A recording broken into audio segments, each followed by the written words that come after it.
comme personne n'a pu œuvrer.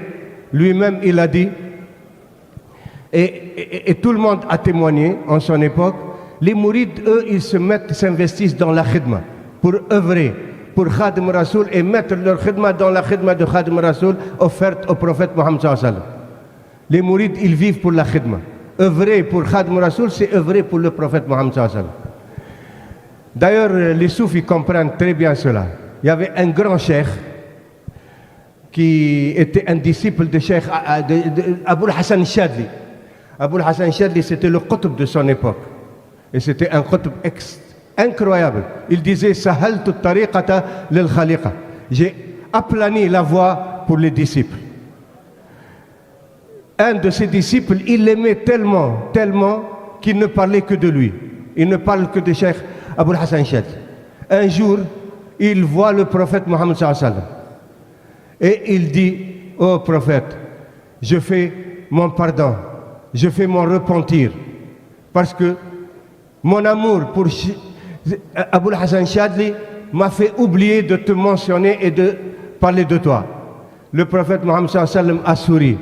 Il a dit, oh bienheureux, tu ne sais pas que l'amour d'Abul Hassan Chadli, c'est mon amour, c'est l'amour pour moi.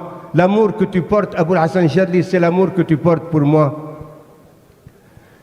Donc l'amour, quand il est porté sur quelqu'un, c'est pour une raison. Par exemple, les disciples ou les soufis, quand ils aiment leur cheikh, ou ils aiment un wali, ils l'aiment pour Allah, ils l'aiment pour le prophète Mohammed sallallahu alayhi wa sallam.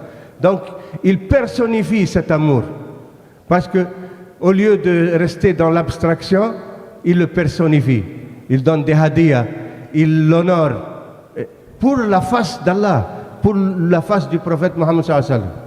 Donc, c'est cet amour, des fois, qui est impénétrable pour nos frères, par exemple, wahhabites ou salafis, qui ne comprennent pas ces réalités. Mais les soufis, ils vivent cela.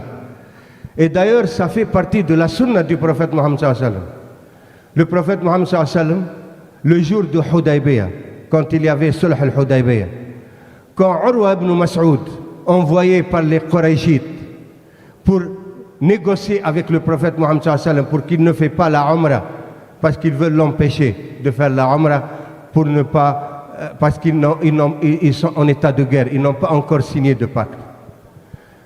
Urwa ibn Mas'ud, quand il est revenu voir les Qurayshites, il a dit, écoutez, si vous combattez Mohammed, ses compagnons ne vous laisseront pas arriver à lui jusqu'à ce qu'il tue autant de nombre qu'ils sont ou plus.